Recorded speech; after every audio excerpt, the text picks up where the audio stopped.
Nam Ibung Jiten, good afternoon. Iche Abe Khangembam Narasima, Mama Ibemhan, Sister Kim Kuman, Taram no Ukcheri, Ibung Dame Naurem Karimatil Zagi, Habidei, Hawaii Tongba, Amadi Iron Basaze. Iron Basidi, Iron Bahis the Kamane. Kari Iron Soibum Iron Bani, Amhawi, and Dem Iron Bani. Yendem Gasubunga Iron Bani, Kaka Kambatoijam, Taram no Ukcheri, Matam Kuira Bagitungda. Maja tomba wangsam penining thozam ibung ba pen lukram saya taram nok idom cha saya taram nok cheri ahan ba ko lakre mayam lokhachage yengminasi kanano haibado yengminasi hello taram nok cheri ming laifam haibiu khangabok tagi ima tombino koigi yamna faja faja bai sei sakpa koigi thauram khuding makta koigi donor meet taga sei sei faja faja ba sakpa imani tombino khangabok tagi thanga cheri ima kari mathel chabira ginga se sibo iron bachaye kari iron banu sobom galuga haima chamane mana ye yende mam ga yakshla made khoiga phaibo oiradamni seje kangi saksira chumnagi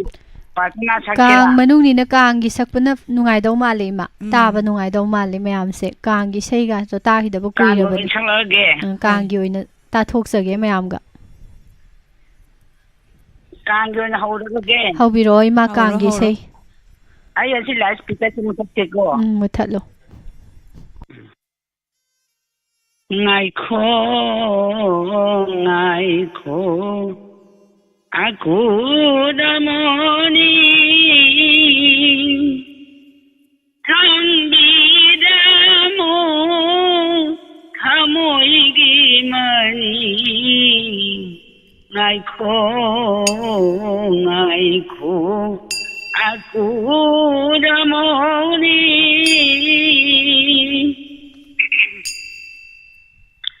nangna puri bado Brojogi thani Prina bon sevam hodani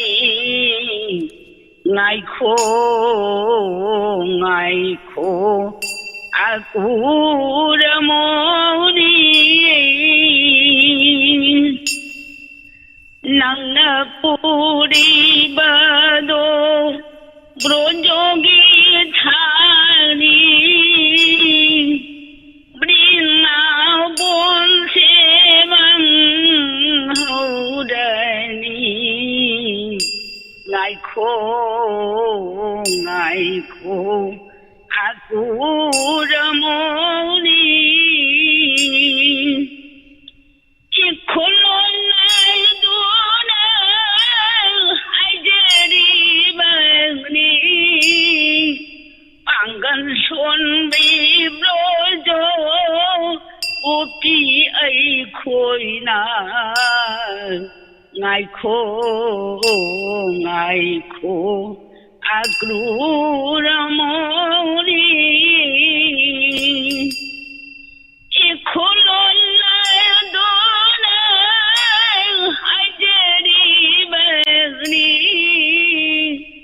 nangna puri bado brojogi thani mam haurani brinna bonche ngai kho akruramoni hambiramu thamoi moni ngai kho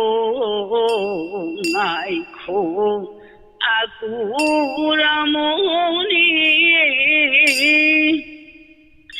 nangna puri bado brojogi thani mam haurani brinna bonche ngai kho akruramoni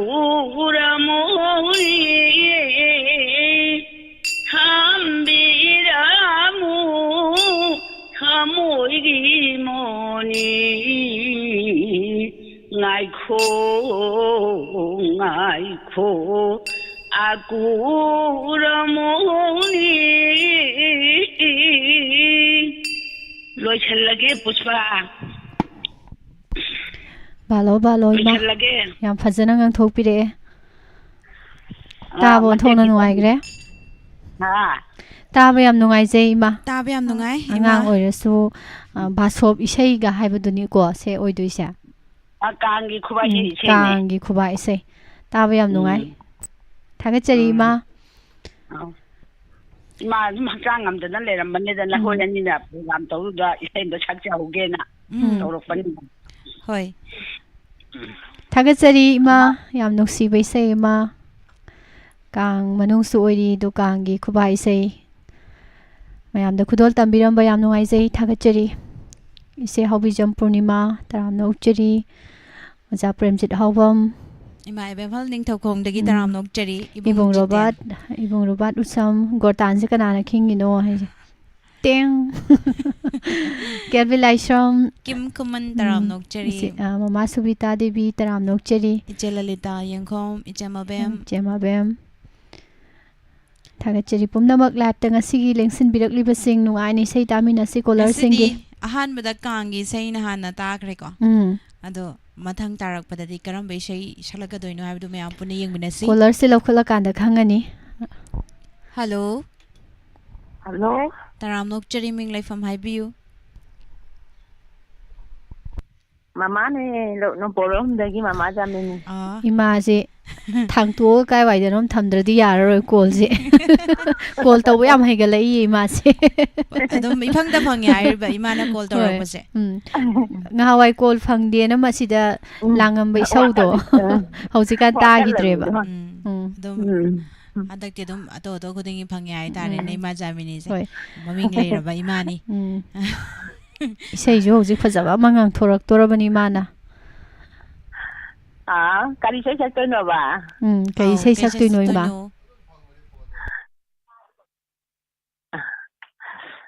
ai je kari sai saksi ge da kano gi sai sa ge langkhanu gi sai sakke ꯂꯪꯈꯅꯨꯒꯤ ꯁꯛꯄꯤꯔꯣ ima hawbiro adudi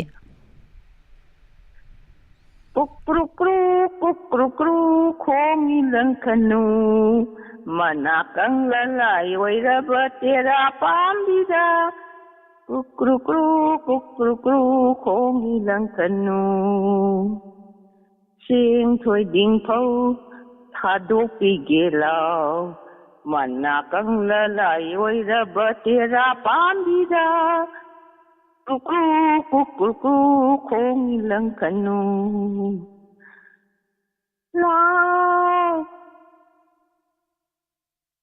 lao chapu si da isin thak le lao wai khaba ipa ipu lao chapu si da isin thak le lao wai khaba ipa ipu lao charu rao thaklu rao nani tamlu rao lao manakang la yoi da batira pambida kukru khongi langkhanu yam pha de dai cha ge man ning tar maning taro maning taro ko je lao Sapusida ising thaklo lao khaurang laba ipa ipolao sing thoi ding phau thadok pigi lao jing thoi ding phau thadok pigi lao kwana tala la yoiraba tera pambida kukru khongli lam khunu yarba ima yare sha ge sa ko je pha san ge na sa pani da pha dai nya thagachari ma yam phajaba nusiba isei ama ngang birakpa Ima Jamini, Ima Tombinogi say Fazaba Matakra, Matung, the Ima Jamini, Nasu Fazaba say Miss was running as the Ima series, Ipa series like bring him a tangi. How's you can say Ima, I am the dominator slay. And the tangi say Parimaram things again to go Jabba Santa Lishram, Chansan Kumari, Gracie, Taramukcheri, and Savitu Light on some Tagacheri, like the Hello. Hello. Taram Nokcheri, Ming like from my bio. Kangabote, Tokong, nothing as a Ima, Masuyo Sala. Came a tell Zabi by Manga City. My pim. How many tarot home? How? Do the Makari say could all time be doing no accessible? Say, Nahagi same to Sakura, Nahagi say, Oi do Banga Sisa. Sugadi say the Ima, Adungang Tokadam ni Nahagi, but late Hangab, lating Angadamni, Tamoina Buyara di. Exactly, like Sadio, Adumak Wakal Dumak Ling than Adumak Tambioima. Say how's a lawyer. Lock Maggie, can do now. Lock Maggie, Lock Maggie, can do now. Lock Maggie, we follow long the Maggie. I see no long to you. Lock Maggie, can do now. Lock Maggie, Lam Basan, not hide the lady.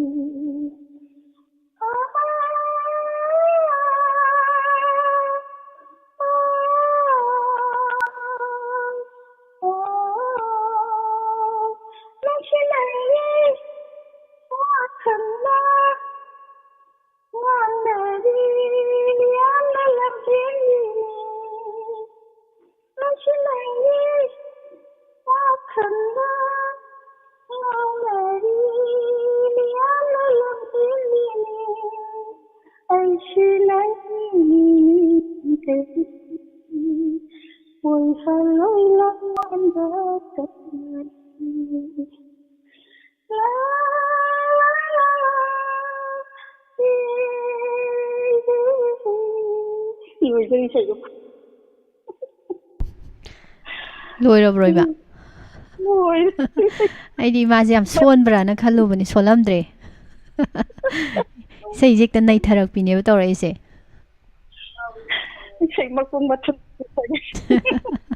I vote Sapang of the day, man housing and I wish I say, Yam Pazalang with a Tagacherima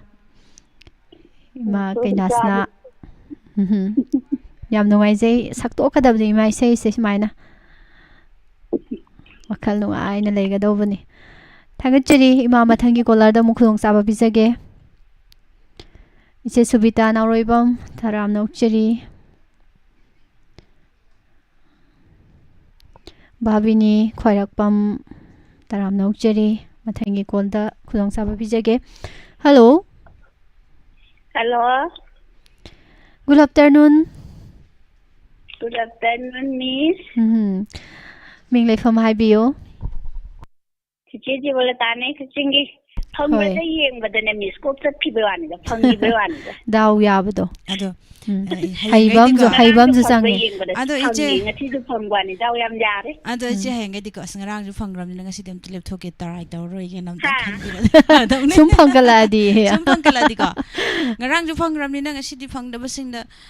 khigi khudong cha ba hai tare ne pitho ge ka na khan banu mit ka tiaw birak prai che.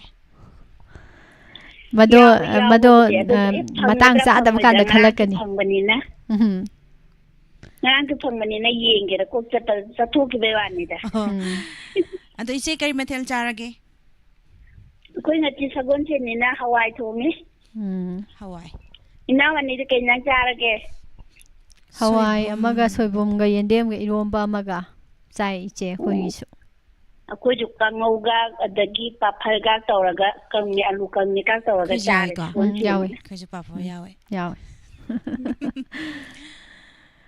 ꯊꯥꯒꯠꯆꯔꯤ ꯑꯗꯨꯗꯤ ꯀꯔꯤ ꯏꯁꯩ ꯏꯆꯦꯗꯒꯤ ꯂꯥꯟꯊꯣꯛꯄꯤꯗꯣꯏꯅꯣ ꯑꯃꯨꯛ ꯏꯆꯦ ꯏꯁꯩ ꯑꯃꯨꯛ ꯇꯥꯖꯒꯦ ꯄꯨꯁꯄꯥꯔꯥꯅꯤꯒꯤ ꯋꯥꯈꯜꯒꯤ ꯇꯧꯕꯗꯣ ꯍꯧꯕꯤꯔꯣ ꯕꯦꯔꯥꯅꯤꯀꯣ ꯑꯗꯨ ꯃꯇꯝ ꯍꯧꯖꯤꯛꯀꯥꯟꯁꯦ ꯍꯧꯔꯛꯑꯒꯦ ꯑꯗꯨꯗꯤ ꯍꯧꯕꯤꯔꯛꯑꯣ ꯏꯆꯦ ꯋꯥꯈꯜꯒꯤ ꯍꯧꯔꯛꯄ ꯃꯣꯏꯕꯅ ꯅꯣꯡꯃꯇꯁꯨ ꯄꯥꯎꯗꯕꯅ ꯍꯥꯞꯄꯣ ꯑꯩꯅ ꯀꯔꯝꯅ ꯅꯤꯡꯁꯤꯡꯒꯅꯤ ꯆꯥꯡꯌꯦꯡ ꯇꯧꯒꯦ ꯈꯜꯂꯗꯨꯅ 이미 다시 오시라고서 낯짝이 슬픈 우리가 아무도 어떠나 레이카바 나하고 아무도 leikaba nahako mapong kadaida hirugani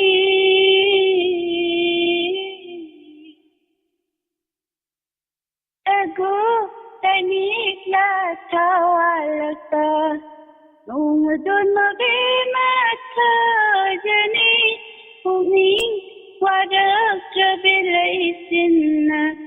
थमोगे सतम सिंगे करे तगो तनिस्ला थवालता नोमदोन मबे माता जने उमी वारक जबिले सिन्ना थमोगे सतम सिंगे करे कोयन रवाई Hamduna lipalagi ngaside Inata amutang hamladona Ahingsigi pajara sasamchin Mapungkahan dirayo nahagna Ay karak pasamlana Aigi khajayda thengpa Ai tharap pasamlana Aigi khajayda thengpa Hogla roida banangi saktangi machosin Aigi thamoida hanjan sankhare Namanda lachurada aina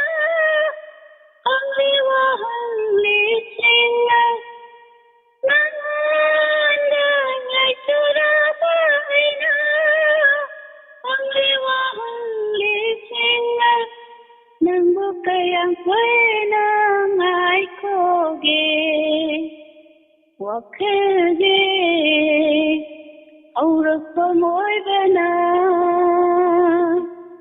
nungatasyo kaudabana hako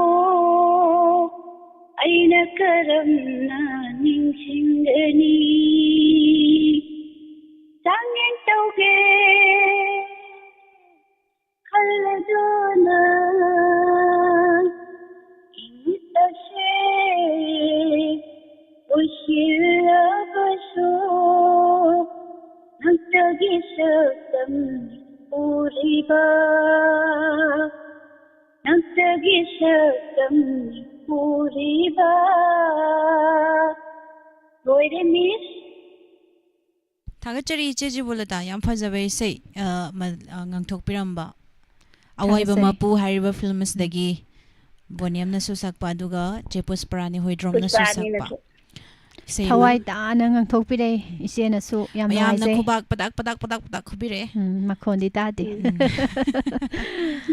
khubak pudi khubire ise phada phada chalo misani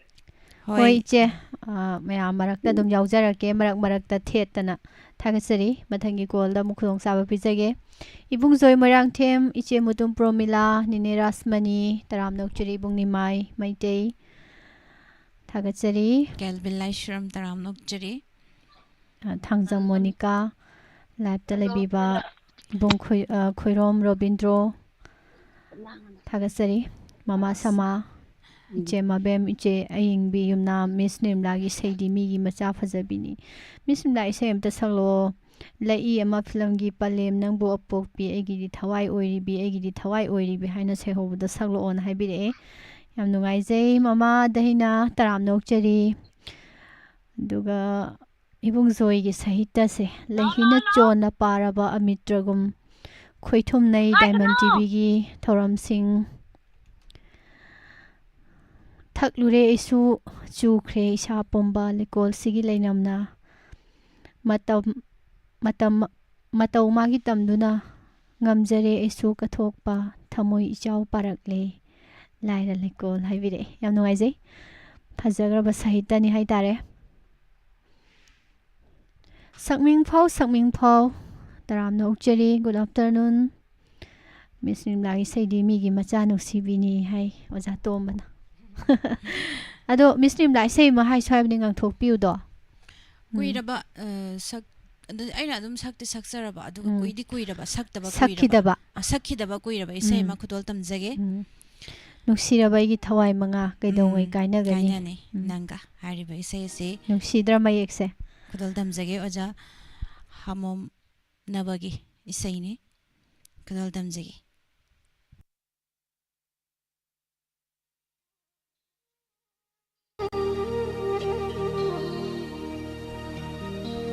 Nungshiraba aigi thawai manga kaidongai kainani nanga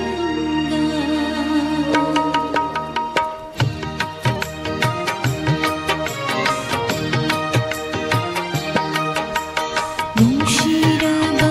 aigi thawai manga kaidongai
ꯏꯁꯩꯁꯦ ꯇꯥꯔꯨꯔꯒ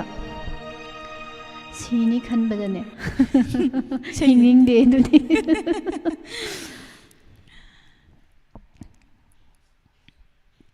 ꯌꯥꯝ ꯐꯖꯈ꯭ꯔꯦ ꯃꯤꯁ ꯅꯤꯝꯂꯥ ꯏꯁꯩ ꯌꯥꯝ ꯅꯨꯡꯁꯤꯕ ꯏꯁꯩꯅꯤ ꯑꯣꯖꯥꯅꯕꯒꯤ ꯃꯤꯁꯅꯁꯨ ꯌꯥꯝ ꯐꯖꯅ ꯉꯥꯡꯊꯣꯛꯄꯤꯔꯛꯏ ꯌꯥꯝ ꯅꯨꯡꯉꯥꯏꯖꯩ ꯏꯆꯟꯅ ꯌꯥꯏꯐꯔꯦ ꯍꯥꯏꯕꯤꯔꯛꯏ ꯏꯕꯨꯡ ꯅꯤꯃꯥꯏꯅ thank you very much Thank you. Nene Waikhom Thoibi. ꯏꯆꯦ ꯃꯕꯦꯝ ꯊꯥꯒꯠꯆꯔꯤ Ima ꯃꯃꯥꯗꯍꯤꯅ Kakchingdagi Imadaina. ꯑꯗꯨꯒ Sunil Ningthaujam, Santi Sanabam, Ima Naurem Ibemhal, Taram Nokcheri, ꯇꯔꯥꯝ ꯅꯣꯛꯆꯔꯤ ꯒꯣꯔꯣꯕ ꯈꯨꯃꯟ ꯑꯗꯨꯒ ꯏꯆꯦ ꯂꯥꯡꯂꯦꯇꯣꯟ Se Ayingbi, ꯏꯆꯦ ꯕꯤꯔꯣꯂꯇꯥ ꯇꯔꯥꯝꯅ Ima ꯑꯣꯛꯆꯔꯤ Birolata, ꯏꯃꯥ ꯌꯥꯏꯃ ꯀꯩꯁꯥꯝ ꯊꯥꯒꯠꯆꯔꯤ Iche Sobita Naureba Musu Taram Nokcheri. ꯏꯁꯩ Thagachari ꯐꯖꯕ ꯑꯃ Kao ꯇꯥꯈꯤꯕꯁꯦ Kenjo Tokpachingdagi Kao Ken Akoi Kaka Nushiraba Kaka Sina very very nice song haibire. Message toina thabire. Thagachari Kaka ꯅꯨꯝꯃꯒ Ken. ꯇꯥꯕ ꯃꯔꯛꯇ ꯀꯀꯥꯁꯨ ꯌꯥꯎꯔꯤꯕꯅꯤ Hoi. ꯍꯥꯎꯕꯝ ꯂꯥꯡꯂꯦꯟ ꯊꯥꯒꯠꯆꯔꯤ Tokpachingdadi adum radio se adum singna tai adum haibi Kaka hoigi. ꯃꯃꯥ ꯕꯤꯃꯣꯂꯥ ꯑꯗꯨꯒ ꯃꯃꯥ ꯕꯤꯃꯣꯂꯥ ꯑꯃꯗꯤ ꯅꯥ ꯂꯩꯕꯗꯩ ꯂꯥꯏꯞꯇ ꯎꯗ꯭ꯔꯦ ꯑꯗꯣ ꯍꯣꯏ. ꯃꯃꯥꯁꯦ ꯊꯨꯅ ꯐꯒꯠꯂꯛꯄ ꯑꯣꯏꯁꯅꯨ ꯌꯥꯝ ꯅꯨꯡꯉꯥꯏꯖꯩ ꯅꯍꯥꯟ ꯃꯈꯩ ꯃꯃꯥ ꯕꯤꯃꯣꯂꯥꯅ ꯑꯗꯨꯝ ꯂꯥꯏꯞ ꯆꯥꯠ ꯄꯥꯖꯕꯗ ꯄꯟꯖꯕꯅꯦ ꯑꯗꯣ ꯍꯛꯆꯥꯡ ꯉꯝꯈꯤꯗꯕꯗ ꯏꯃꯥꯁꯦ ꯂꯥꯏꯞꯇ ꯌꯥꯎꯔꯛꯇꯕꯁꯦ ꯌꯥꯝ ꯅꯨꯡꯉꯥꯏꯇꯦ ꯊꯨꯅ ꯐꯕ ꯑꯣꯏꯕꯤꯔꯣ ꯏꯃꯥ Ibum Khoirom ꯊꯥꯒꯠꯆꯔꯤ Robindro Busu Taram Nokcheri. ꯃꯊꯪꯒꯤ ꯀꯣꯜ ꯂꯧꯈꯠꯆꯒꯦ ꯍꯜꯂꯣ ꯍꯜꯂꯣ ꯃꯤꯁ Taram Nokcheri. ꯃꯤꯁ ꯑꯅꯤꯕꯨ ꯑꯍꯥꯟꯕꯗ ꯏꯀꯥꯏ ꯈꯨꯝꯅ ꯕꯣꯆꯔꯤ ꯎꯝ ꯃꯤꯁꯀꯤ ꯏꯁꯩ ꯌꯥꯝ ꯐꯖꯈ꯭ꯔꯦ Thank you. ꯏꯆꯦꯒꯤꯁꯨ ꯐꯖꯕ ꯑꯃ ꯇꯥꯗꯧꯔ ꯁꯤꯗꯤ ꯑꯗꯨꯅ ꯑꯩ ꯅꯍꯥꯟ ꯍꯥꯏꯖꯈꯤꯕꯗꯣ ꯉꯁꯤ ꯑꯝꯇ ꯇꯧꯍꯧꯗ꯭ꯔꯒꯗꯤ ꯁꯨꯝ ꯇꯣꯜꯂꯅꯦꯅ ꯑꯩꯅ ꯇꯧꯖꯔꯛꯄꯅꯦ ꯃꯤꯁ ꯑꯩꯈꯣꯏ ꯑꯗꯨꯗꯤ ꯃꯃꯥ ꯇꯔꯦꯠꯀꯤ ꯃꯤꯡ ꯂꯩꯐꯝꯗꯣ ꯑꯝꯇꯪ ꯃꯌꯥꯝꯗ ꯑꯝꯇꯪ ꯈꯪꯍꯟꯁꯤꯀꯣ ꯂꯥꯏꯃꯅꯥꯏꯗꯒꯤ ꯑꯁꯥꯅꯤ ꯃꯤꯁ ꯏꯆꯦ ꯁꯥ ꯎꯝ ꯏꯁꯩ ꯍꯧꯖꯤꯜꯂꯛꯑꯁꯤꯀꯣ ꯏꯆꯦ ꯑꯗꯨꯗꯤ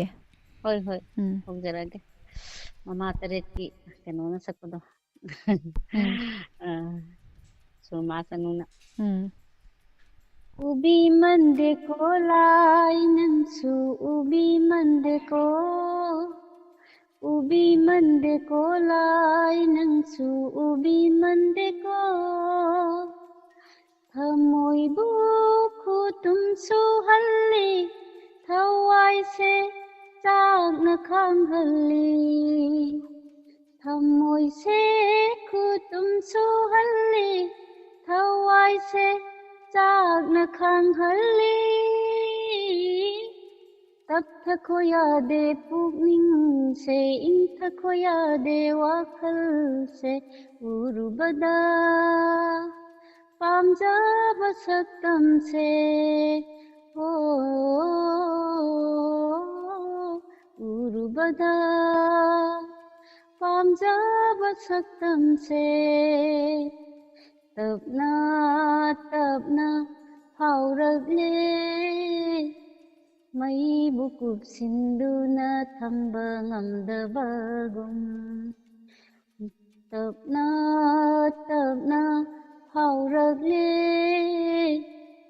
ꯃꯩꯕꯨ ꯀꯨꯞꯁꯤꯟꯗꯨꯅ ꯊꯝꯕ ꯉꯝꯗꯕꯒꯨꯝ ꯇꯥꯌꯣꯟꯅꯔꯦ ꯊꯥꯖꯤꯟꯈꯣ ꯍꯦ ꯊꯃꯣꯏ ꯃꯤꯅꯣꯛ ꯆꯥꯎꯕ ꯇꯥꯏꯕꯪꯅꯤ ꯇꯥꯌꯣꯟꯅꯔꯦ ꯊꯥꯖꯤꯟꯈꯣ ꯍꯦ ꯊꯃꯣꯏ ꯃꯤꯅꯣꯛ ꯆꯥꯎꯕ ꯇꯥꯏꯕꯪꯅꯤ ꯎꯕꯤ ꯃꯟꯗꯦꯀꯣ ꯂꯥꯏ ꯅꯪꯁꯨ ꯎꯕꯤ ꯃꯟꯗꯦꯀꯣ ꯎꯕꯤ ꯃꯟꯗꯦꯀꯣ ꯂꯥꯏ ꯅꯪꯁꯨ ꯎꯕꯤ ꯃꯟꯗꯦꯀꯣ సన్నాది సన్నాని లుపాది లుపాని సన్నాది సన్నాని లుపాది లుపా ꯑꯩꯁꯨ ꯈꯪꯉꯤ ꯇꯥꯏꯕꯪꯒꯤ ꯂꯣꯠꯆꯥ ꯐꯥꯖꯤꯟꯗꯨꯅ ꯊꯝꯕꯤꯔꯣ ꯑꯩꯕꯨ ꯄꯨꯛꯅꯤꯡꯒꯤ ꯏꯍꯨꯟꯗ ꯏꯅꯤꯡ ꯇꯝꯖꯒꯦ ꯆꯠꯇꯔꯣꯏ ꯆꯠꯅꯕꯤꯒꯤ ꯋꯥꯡꯃꯗ ꯄꯨꯛꯅꯤꯡꯒꯤ ꯏꯍꯨꯟꯗ ꯏꯅꯤꯡ ꯇꯝꯖꯒꯦ ꯆꯠꯆꯔꯣꯏ ꯆꯠꯅꯕꯤꯒꯤ ꯋꯥꯡꯃꯗ 우비만데고 라이능수 우비만데고 thầm kutumsuhalli thawaise chakna khamhalli thamoibu kutumsuhalli thawaise chakna khamhalli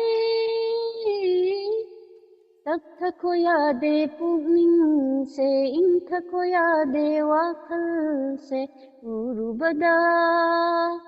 पांजाब सक्तम से ओ उरुबदा पांजाब सक्तम से मिस लोइसिंदरगे ꯌꯥꯝ ꯐꯖꯅ ꯉꯥꯡꯊꯣꯔꯛꯏ ꯏꯆꯦ ꯉꯍꯥꯟ ꯂꯥꯏꯚ ꯐꯣꯟꯅꯤꯡ ꯄ꯭ꯔꯣꯒ꯭ꯔꯥꯝꯗ ꯏꯁꯩꯁꯦ ꯈꯟꯕꯗ ꯉꯪꯕꯤꯌꯨ ꯍꯥꯏꯕꯗ ꯌꯥꯝ ꯐꯥꯗꯦ ꯍꯥꯏꯈꯤꯕꯅꯦꯕ ꯑꯗꯨ ꯑꯩ ꯁꯨꯝ ꯇ꯭ꯔꯥꯏ ꯇꯧꯏꯅꯦ ꯃꯤꯁ ꯉꯁꯤ ꯐꯖꯅ ꯇꯥꯍꯧꯔꯒ ꯍꯌꯦꯡ ꯏꯁꯩ ꯁꯛꯅꯁꯤꯗ ꯁꯛꯂꯛꯑꯒꯦꯅ ꯏꯆꯦꯅ ꯍꯥꯏꯕꯤꯔꯝꯕ ꯑꯗꯣ ꯍꯧꯕꯗꯒꯤ ꯐꯖꯅ ꯁꯛꯇꯣꯔꯦ ꯑꯗꯣ ꯏꯁꯩꯁꯦ ꯀꯌꯥꯔꯛ ꯀꯥꯇꯤ ꯍꯟꯖꯤꯟ ꯍꯟꯖꯤꯟ ꯇꯥꯈꯤꯕꯖꯥꯠꯅꯣ ꯏꯆꯦ ꯏꯁꯩ ꯐꯥꯅꯕ ꯍꯣꯠꯅꯕꯗ ꯑꯣ ꯏꯁꯩꯁꯦ ꯊꯥꯏꯅ ꯇꯥꯈꯤꯕꯗꯒꯤ ꯌꯥꯝ ꯇꯥꯍꯧꯗꯦ ꯉꯍꯥꯟ ꯑꯃꯨꯛꯈꯛ ꯇꯥꯔꯒ ꯑꯩꯅ ꯑꯃꯨꯛ ꯈꯜꯂꯤꯗꯨꯅꯦ ꯃꯤꯁ ꯍꯣꯏꯗ ꯈꯟꯕꯗꯨꯗꯤ ꯑꯩ ꯇꯥ ꯐꯪꯗ꯭ꯔꯦꯕ ꯅꯦꯠ ꯁꯨꯝ ꯅꯨꯡꯉꯥꯏꯇꯕꯗꯣ ꯀꯩꯅꯣꯒꯤ ꯔꯦꯗꯤꯑꯣꯗ ꯑꯗ ꯑꯩꯅ ꯀꯟꯅ ꯑꯃꯨꯛꯈꯛ ꯇꯥꯈꯤꯕꯗꯨꯗ ꯁꯟꯖꯣꯗꯣ ꯁꯨꯝ ꯂꯧꯁꯤꯜꯍꯧꯔꯒ ꯑꯩꯅ ꯃꯌꯦꯛꯇꯣ ꯏꯔꯒ ꯍꯣꯠꯅꯖꯕꯅꯤ ꯑꯁ ꯃ꯭ꯌꯨꯖꯤꯛ ꯌꯥꯎꯗꯕꯩ ꯋꯥꯅꯤ ꯏꯆꯦ ꯁꯨꯔꯃꯥꯒ ꯂꯣꯏꯅ ꯂꯩꯍꯧꯔꯦ ꯏꯆꯦꯅ ꯊꯥꯖꯗꯕ꯭ꯔꯗꯤ ꯈꯪꯗꯦ ꯑꯣ ꯏꯅꯥꯎ ꯑꯅꯤꯅ ꯅꯨꯡꯁꯤꯕꯤꯕꯒꯤ ꯊꯥꯒꯠꯄꯤꯕꯅꯤ ꯌꯥꯝ ꯐꯖꯅ ꯉꯥꯡꯊꯣꯔꯛꯑꯦ ꯃꯌꯥꯝꯅꯁꯨ ꯈꯨꯕꯥꯛ ꯌꯥꯝ ꯀꯟꯅ ꯈꯨꯕꯤꯔꯤ ꯂꯥꯏꯚꯇꯁꯨ ꯂꯥꯏꯚꯀꯤ ꯈꯨꯕꯥꯛ ꯈꯨꯕꯤꯔꯤꯕ ꯃꯌꯥꯝꯕꯨꯁꯨ ꯏꯀꯥꯏ ꯈꯨꯝꯅꯕ ꯎꯠꯆꯔꯤ ꯌꯥꯝ ꯅꯨꯡꯉꯥꯏꯖꯩ ꯏꯆꯦ ꯏꯁꯩ ꯅꯨꯡꯉꯥꯏꯈ꯭ꯔꯦ ꯃꯊꯪꯒꯤ ꯍꯣꯏ ꯀꯣꯂꯔꯗ ꯑꯃꯨꯛ ꯊꯝꯖꯔꯒꯦ ꯃꯤꯁ ꯈꯨꯗꯣꯡꯆꯥꯕ ꯄꯤꯖꯒꯦ ꯏꯕꯨꯡ ꯖꯜꯖꯤꯠ ꯋꯥꯍꯦꯡꯕꯝ ꯏꯁꯩ ꯌꯥꯝ ꯅꯨꯡꯉꯥꯏꯅ ꯇꯥꯖꯔꯤꯀꯣ ꯂꯨꯝꯂꯒ ꯍꯥꯏꯕꯤꯔꯛꯏ ꯊꯦꯡꯛ ꯌꯨ ꯏꯕꯨꯡ ꯄ꯭ꯔꯃꯣ ꯅꯥꯎꯔꯦꯝ ꯒꯨꯗ ꯏꯚꯤꯅꯤꯡ ꯏꯆꯦ ꯒꯤꯇꯥ ꯁꯣꯏꯕꯝ ꯊꯥꯒꯠꯆꯔꯤ ꯏꯕꯨꯡ ꯖꯤꯇꯦꯟ ꯃꯃꯥ ꯗꯍꯩꯅ ꯏꯕꯨꯡ ꯑꯟꯖꯟ ꯍꯣꯖꯥꯏ ꯉꯥꯛꯄ ꯏꯕꯨꯡ ꯇꯔꯥꯝ ꯅꯣꯛꯆꯔꯤ ꯕꯔꯁꯦꯁꯣꯔꯤ ꯇꯈꯦꯜ ꯆꯪꯕꯝ ꯅꯤꯅꯦ ꯕꯤꯅꯥꯔꯥꯅꯤ ꯍꯩꯀ꯭ꯔꯨꯖꯝ ꯊꯥꯒꯠꯆꯔꯤ ꯁꯣꯃꯣꯂꯥ ꯊꯤꯉꯣꯝ ꯂꯥꯏꯞꯇ ꯂꯩꯕꯤꯕ ꯏꯆꯦ ꯑꯕꯦꯊꯣꯏ ꯈꯣꯝꯗ꯭ꯔꯥꯝ ꯃꯂꯥ ꯂꯥꯏꯁ꯭ꯔꯝ ꯃꯃꯥ ꯁꯟꯖꯤ ꯂꯩꯃ ꯊꯥꯒꯠꯆꯔꯤ ꯏꯟꯖꯨ ꯌꯥꯝꯕꯦꯝ ꯊꯥꯒꯠꯆꯔꯤ ꯃꯊꯪꯒꯤ ꯀꯣꯜ ꯑꯃꯃꯨꯛ ꯂꯧꯈꯠꯆꯒꯦ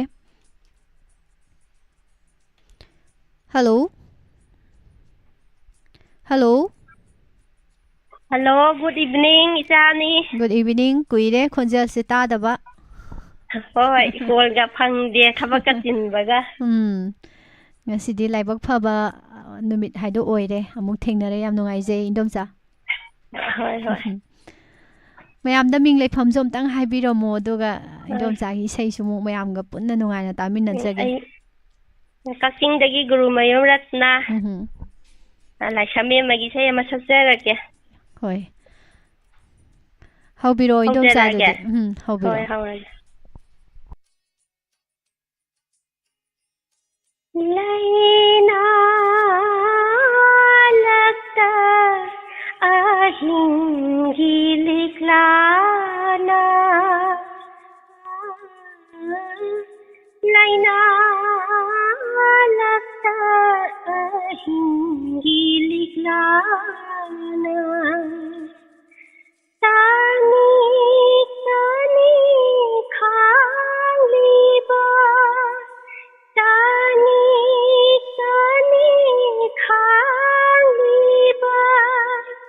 Koraugi mangada mani gumlang lamba Koraugi mangada mani gumlang lamba Miko tamangshi malangi shahum amada Miko tamangshi malangi shahum amada Laina lagta ahingi liklana Laina lagta ahingi liklana Ingliba punchi Satliba concert Nong madi lekini Kana hauramda Ingliba punchi Satliba concert Nong madi lekini Kana hauramda Kabayan ay matamna Pukili Matamna pukili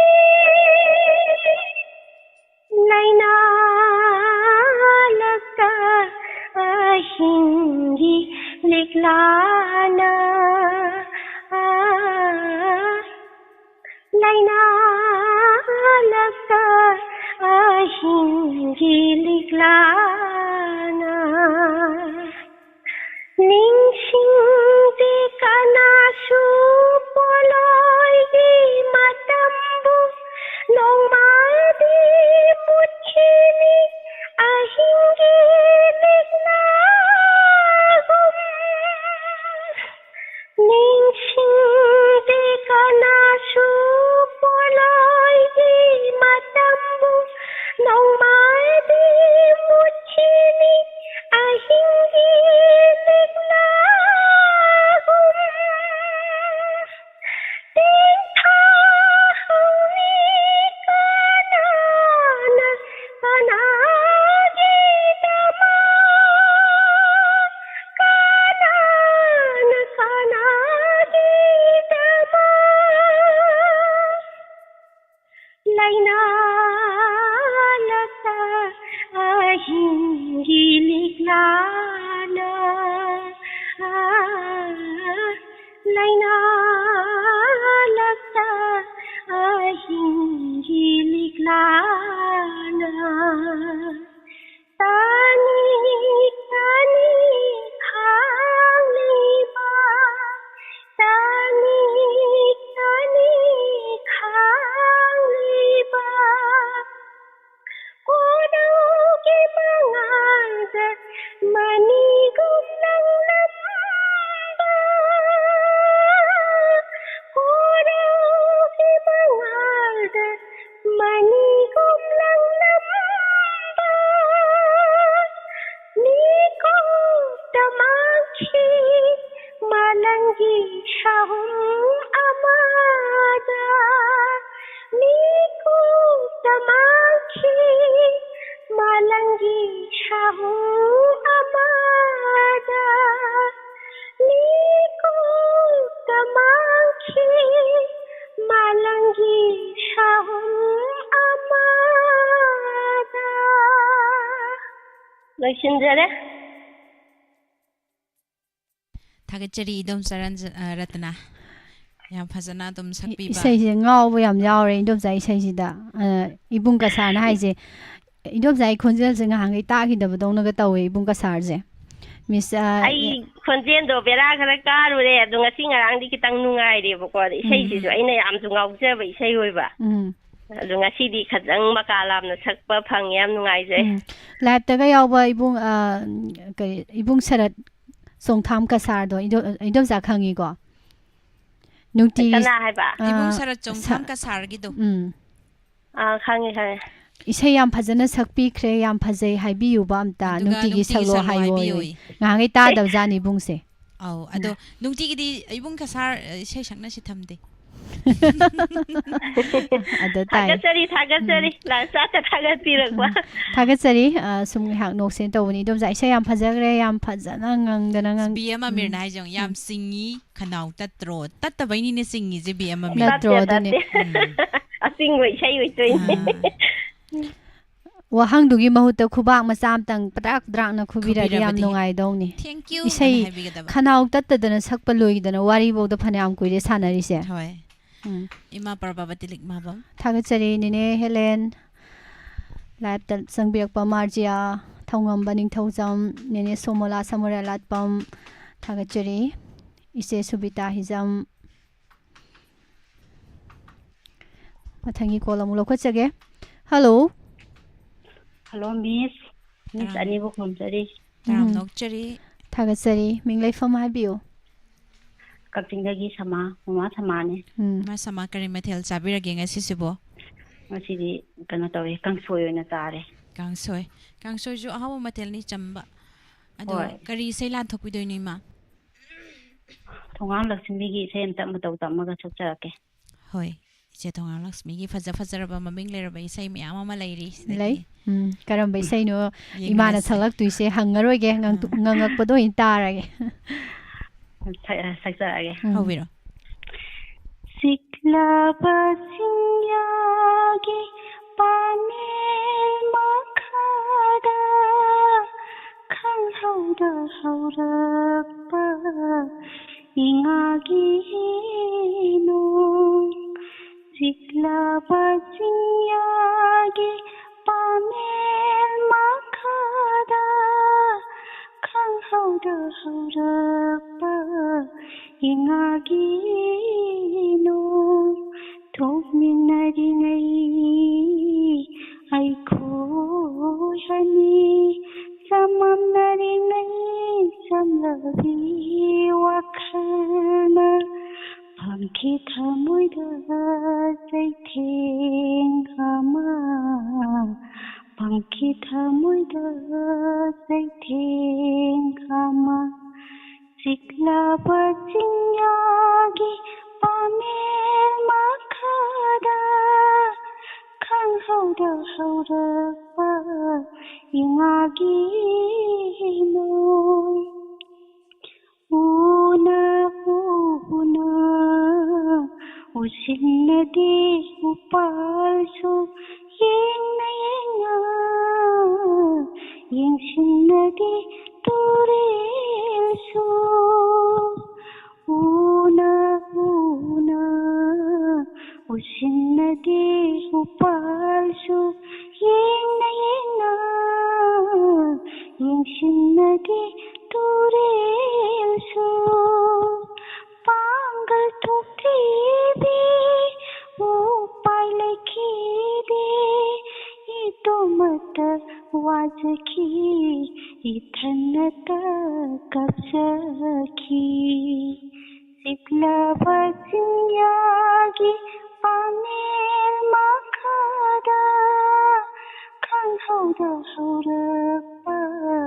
ingagi no leirangi punsi kayada ton khaba nonglai mana kayada kan khiba leirangi punsi kayada ton khaba nonglai mana kayada kan khiba sanglana pigi sot lalai maida joy jaina na ke khibado naujari bi laira sikla bachinyagi panel makhada khang hauda pa ingagi no loijare Thagachari yam fazar. Ngasidi ima o ise o indom sawo naire seje loina. Fazana ngthore ima. Phone otpaji su phang da ba ngasidi daw ya phang ne ba. Ima na salakpa bu maludre khodi. Fazana singdana sakpire. Yam nungai je ima ta bon thongna nungai gre. Tongan ba platform singdani hoji mayam na thorom se tabiri ba amadi yengbiri se do yam nungai na tabiram gani na khanjai yengbiram gani na ningsai. Thagachari ma khoi mayamna thorom sibu mapung phan bibagi damakta thagachai thagachari ꯃꯊꯪꯒꯤ ꯀꯣꯂꯔꯗ ꯑꯃꯨꯛ ꯈꯨꯗꯣꯡꯆꯥꯕ ꯄꯤꯖꯔꯤ ꯂꯥꯏꯚꯇ ꯅꯧꯅ ꯆꯪꯕꯤꯔꯛꯄ ꯃꯥꯂꯦꯝ ꯂꯩꯃ ꯑꯣꯏꯅꯥꯝ ꯇꯔꯥꯝꯅ ꯑꯣꯛꯆꯔꯤ ꯃꯣꯍꯤꯟꯗ꯭ꯔꯣ ꯂꯣꯡꯖꯝ ꯃꯇꯝ ꯐꯪꯗꯕꯅ online ꯔꯦꯗꯤꯑꯣꯗ ꯑꯣꯏꯅ ꯇꯥꯖꯔꯦ ꯍꯥꯏꯕꯤꯔꯦ guiding ꯄꯥꯜꯃꯩ ꯀꯀꯥ ꯁꯃꯔꯦꯟꯗ꯭ꯔ ꯊꯥꯒꯠꯆꯔꯤ ꯂꯤꯂꯤ ꯑꯊꯣꯏꯕꯤ ꯃꯔꯛ ꯎꯍꯟꯕꯤꯕꯒꯤꯗꯃꯛꯇ ꯍꯔꯥꯎ ꯍꯔꯥꯎꯅ ꯀꯧꯖꯔꯤ ꯀꯀꯥ ꯁꯃꯔꯦꯟꯗ꯭ꯔ ꯑꯩꯈꯣꯏꯒꯤ ꯀꯀꯥ ꯃꯌꯥꯝꯒꯤ ꯌꯣꯒꯤ ꯀꯀꯥꯅꯤ ꯌꯣꯒꯤ ꯀꯀꯥ ꯊꯥꯒꯠꯆꯔꯤ ꯊꯧꯉꯝꯕ ꯑꯗꯨꯒ ꯂꯥꯏꯚꯇ ꯂꯩꯕꯤꯕ ꯏꯁꯩ ꯌꯥꯝ ꯍꯩ ꯀꯣꯂꯔꯁꯤꯡ ꯏꯕꯨꯡ ꯁꯔꯠꯅꯁꯨ ꯍꯥꯏꯕꯤꯔꯤ ꯑꯁꯦꯡꯕꯅꯤ ꯏꯕꯨꯡ ꯉꯁꯤꯁꯦ ꯅꯍꯥꯟꯈꯩꯁꯨ ꯑꯗꯨꯝ ꯇꯧꯋꯦ ꯑꯗꯣ ꯏꯁꯩ ꯐꯖꯅ ꯌꯥꯝ ꯏꯪꯅ ꯇꯞꯅ ꯉꯪꯉꯛꯄ ꯉꯥꯛꯇ ꯑꯣꯏꯕ ꯉꯁꯤꯁꯦ ꯏꯆꯦ ꯁꯛꯍꯦꯟꯕꯤ ꯑꯗꯨꯒ ꯑꯕꯦꯆꯥ ꯁꯥꯃꯣꯝ ꯃꯃꯥ ꯔꯥꯅꯤ ꯕꯂꯥ ꯂꯩꯁꯥꯡꯊꯦꯝ ꯊꯥꯒꯠꯆꯔꯤ ꯗꯣꯝꯆꯥ ꯁꯌꯥ ꯃꯤꯡꯁꯤ ꯊꯧꯕ ꯁꯨꯝ ꯌꯦꯡꯖꯕꯅꯦ ꯑꯗꯣ ꯃꯤꯁ ꯅꯤꯝꯂꯥ ꯏꯁꯩ ꯑꯃꯃꯨꯛ ꯉꯥꯡꯊꯣꯛꯄꯤꯌꯨ ꯍꯥꯏꯗꯤ ꯉꯁꯥꯏꯗꯤ ꯁꯨꯝ ꯃ꯭ꯌꯨꯖꯤꯛ ꯌꯥꯎꯗꯅꯅꯦ ꯁꯨꯝ ꯂꯥꯛꯄꯁꯤꯅ ꯃꯌꯥꯝꯁꯦ ꯕꯣꯔꯤꯡ ꯆꯨꯕꯗꯧꯅ ꯇꯧꯔꯛꯀꯅꯦꯕꯀꯣ ꯑꯗꯨꯅ ꯃ꯭ꯌꯨꯖꯤꯛꯀ ꯉꯁꯤꯒꯤ ꯑꯣꯏꯅꯗꯤ ꯑꯩ ꯃꯌꯥꯝꯗ ꯑꯩ ꯏꯁꯩ ꯉꯪꯖꯔꯔꯣꯏ ꯃꯤꯁ ꯅꯤꯝꯂꯥꯅ ꯍꯋꯥꯏ ꯊꯣꯡꯕ ꯄꯤꯖꯗꯅ ꯈꯣꯟꯖꯦꯜꯁꯦ ꯀꯩꯅꯣꯝ ꯇꯧꯈ꯭ꯔꯦ ꯑꯩꯅꯗꯤ ꯊꯣꯡꯗꯦꯀꯣ ꯍꯋꯥꯏꯗꯤ ꯑꯩꯗꯤ ꯁꯣꯏꯕꯨꯝꯒ ꯌꯦꯟꯗꯦꯝꯒ ꯏꯔꯣꯟꯕ ꯈꯛꯇꯅꯤ ꯑꯗꯣ ꯑꯩ ꯁꯔꯨꯛꯁꯨ ꯌꯥꯎꯅ ꯃꯤꯁ ꯅꯤꯝꯂꯥꯗ ꯉꯪꯍꯜꯂꯛꯑꯒꯦ ꯉꯁꯤꯗꯤ ꯌꯥꯏꯀꯣ ꯃꯌꯥꯝ ꯑꯗꯣ ꯀꯔꯤ ꯏꯁꯩꯅꯣ ꯉꯪꯕꯤꯗꯣꯏꯁꯦ ꯔꯣꯁꯤꯕꯤꯅꯥ ꯑꯃꯗꯤ ꯁꯗꯥꯅꯟꯗ ꯑꯅꯤ ꯄꯨꯟꯅ ꯁꯛꯄ ꯏꯁꯩ ꯑꯃ ꯀꯩꯅꯣ ꯔꯣꯁꯤꯕꯤꯅꯥꯒ ꯁꯗꯥꯅꯟꯗꯒꯤ ꯏꯁꯩꯁꯦ ꯉꯔꯥꯡꯗꯒꯤ ꯃꯊꯪ ꯂꯣꯏꯗ꯭ꯔꯤꯕꯣ ꯂꯣꯏꯗ꯭ꯔꯤ ꯁꯤ ꯂꯣꯏꯗ꯭ꯔꯤꯌꯦ ꯑꯣꯀꯦ ꯌꯥꯝ ꯂꯩꯔꯤ ꯌꯥꯝ ꯅꯨꯡꯉꯥꯏ ꯑꯗꯨꯝ ꯑꯗꯨ ꯀꯣꯂꯔ ꯑꯃꯁꯨ ꯂꯧꯈꯠꯆꯔꯦ ꯑꯗꯨ ꯉꯥꯏꯍꯥꯛꯇꯪ ꯍꯣꯜ ꯇꯧꯕꯤꯅꯕ ꯅꯅꯣ ꯂꯨꯛꯆꯔꯤ ꯏꯁꯩ ꯉꯧꯔꯕꯤ ꯃꯥꯏꯊꯣꯡꯗ ꯀꯔꯤ ꯇꯧꯕꯁꯦ ꯑꯃꯨꯛ ꯇꯥꯃꯤꯟꯅꯔꯁꯦ ꯑꯉꯥꯡꯕꯤ ꯈꯖꯥꯏ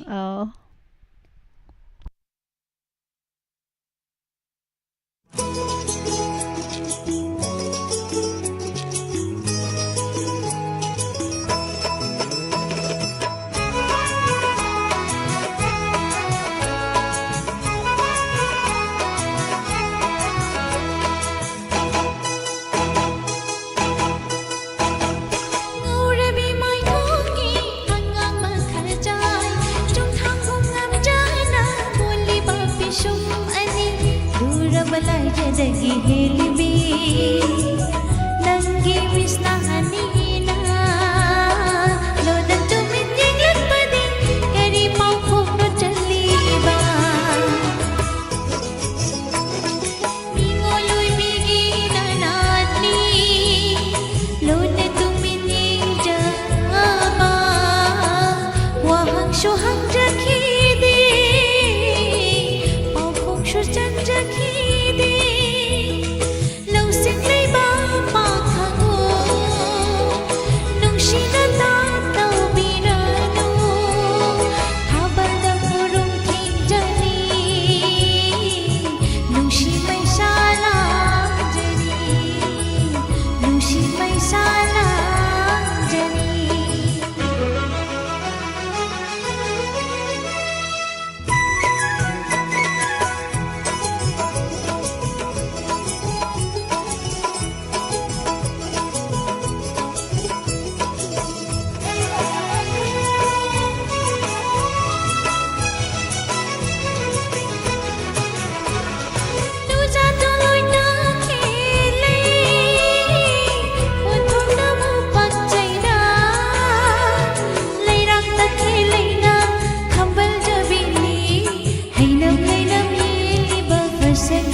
dialogue तौरके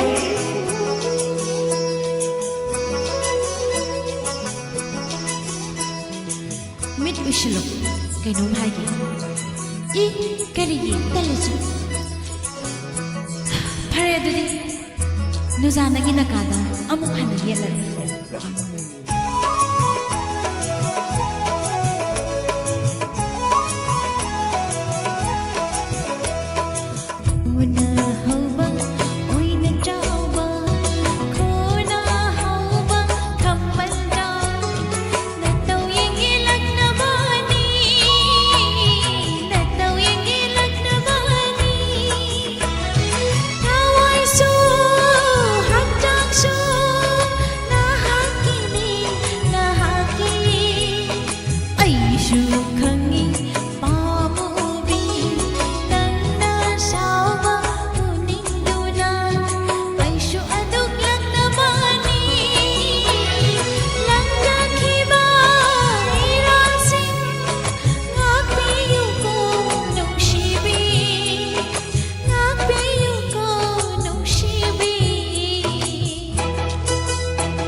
Masai isai sum sakminaraga wahang ama hangaga khumdana loisangiba wani isaisi.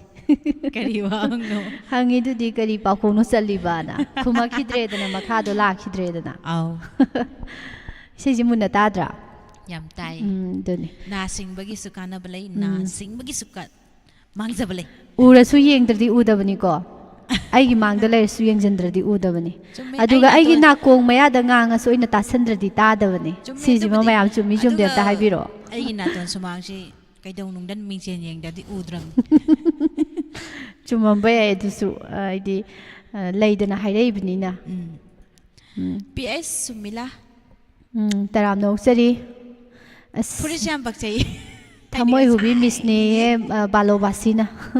Thamoy hubi miss. Ngasi je kai numino. Adaida kaino ga laibro notebook ka laibro am tai salo. Diary de salage. Diary de salo. Thagasari myam Mr. Dan isai tabagi di number 1 da lairba ngaktani. Suprani yumnam taram nokchari. Iche Supriya khangembam Thagachari Sar Herojit Pukrambam Kuire Sar Sudaba Ado Side Minute Hall to Viriba Color Sekanano Yangzage. Hello. Hello, Miss. Ahan Bamakta da Hall to Bibagi Tagat Papungdok Sage. Yang in a cold by Bibagi. Oh, thank you, Miss. Elam Dagi Obirabano. Minto Kongdagi, Babini. Miss. Yam no ze medam to kongdagi medam babini taram nokchari keno tawba live ta su yawi baduni ko Oh, mani Miss. Ado medam kari sai ngang bidoino call phangba sibo Miss Dinesh ka Pushparani gana sakpa tang si tang film dudagi am tai sakta ai gi sai duni ne dudi adudi ngasi di medam dai ta so ho tare Hoi, Miss.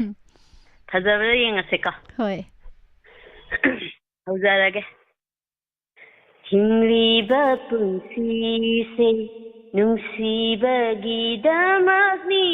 nungsiba yaudraba aremba mapokni kaina ningdabana aigi warepni Thamoy bua hariba nungsiba mahakni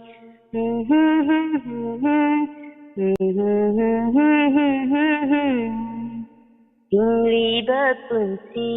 se nungsiba gidamagni nungsiba yaudraba aremba mapokni kaina ningdabana Aigi warepni Thamoy bua hariba nungsiba mahakni Aigi mitta nangbu uri Thamoy nungdana nungsiba na thalli ꯑꯩꯒꯤ ꯃꯤꯠꯇ ꯅꯪꯕꯨ ꯎꯔꯤ ꯊꯃꯣꯏ ꯅꯨꯡꯗꯅ ꯅꯨꯡꯁꯤꯕꯅ ꯊꯜꯂꯤ ꯅꯨꯡꯁꯤ ꯄꯟꯊꯨꯡ ꯀꯔꯝꯅ ꯐꯪꯒꯅꯤ ꯀꯔꯝꯅ ꯐꯪꯒꯅꯤ ꯀꯥꯏꯅꯕ ꯊꯨꯡꯅꯕ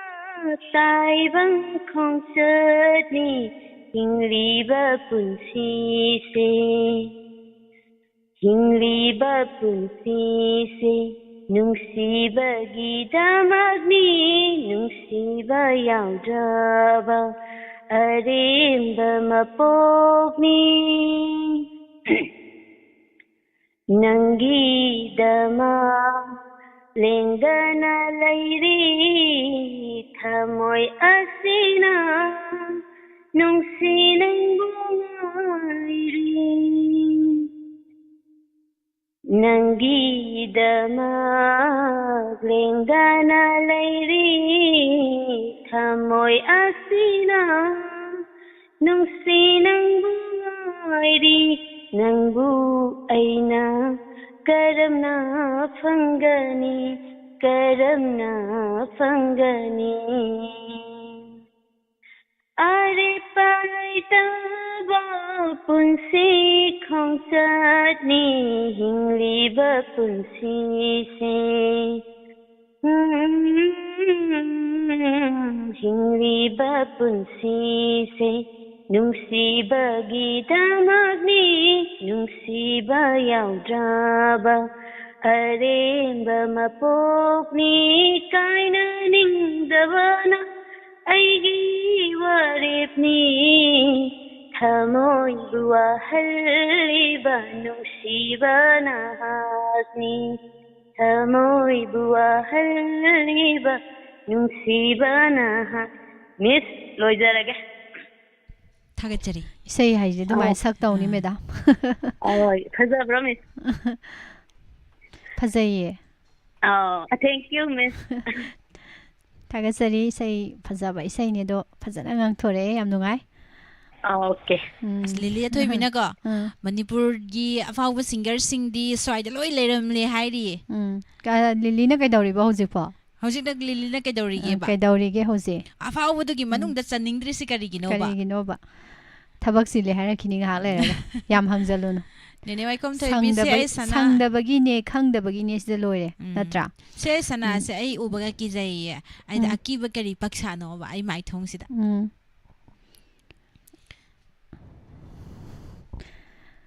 अबेनो माइथेम मिसनि से आमना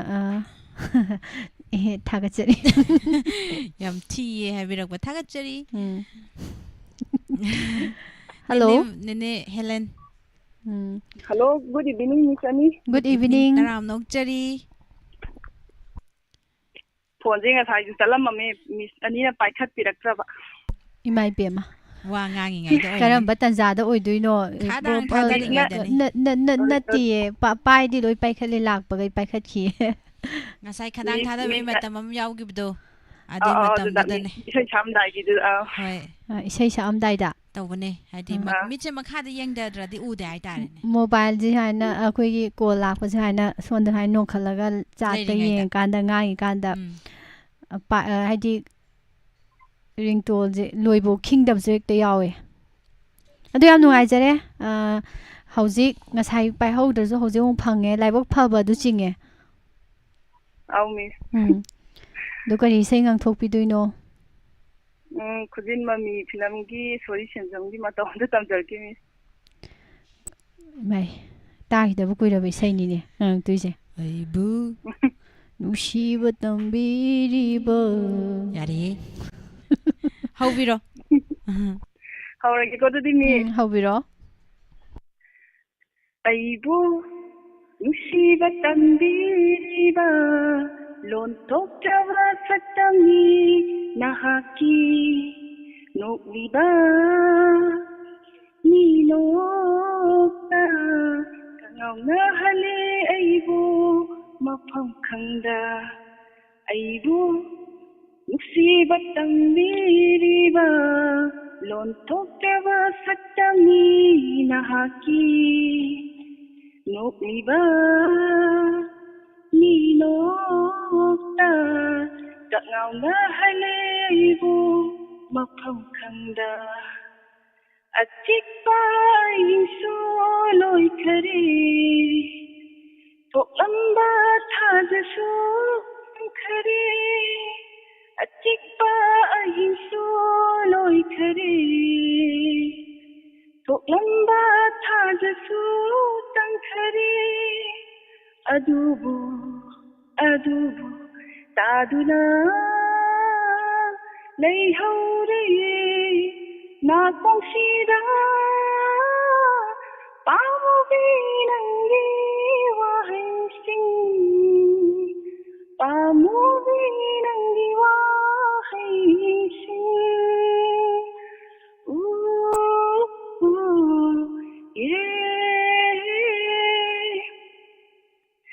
ngathaduna aigi lingjumda inakta phamiboi nilure hanglaba atiyada yekhagluba nangi saktamna thankhare ngathaduna aigi lingjumda inakta phamiboi nilure hanglaba atiyada yekhagluba nangi saktamna thankhare hangla atiyada nangi saktamna thankhare o hanglaba atiyasu nangi saktamna thankhare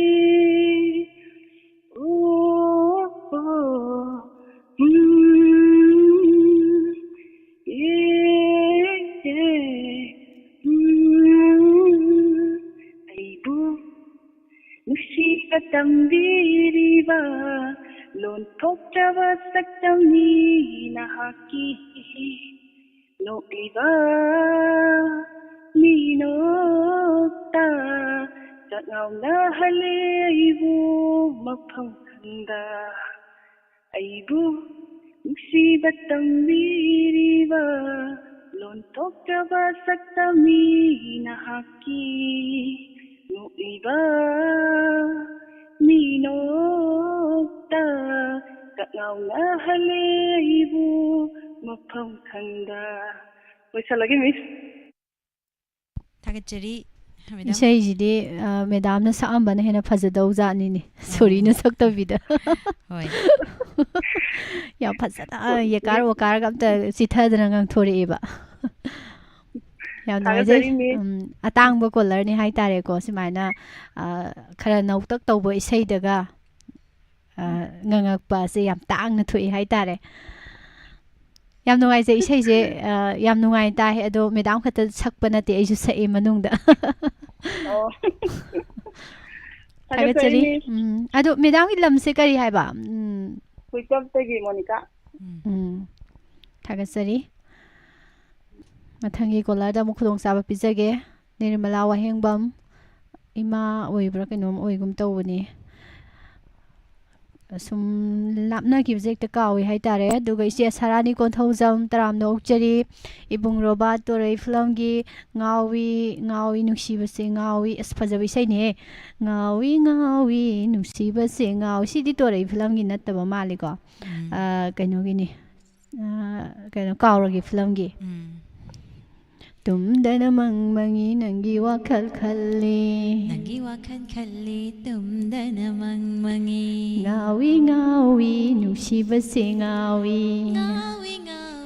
nusiba se ngawi fazadra ho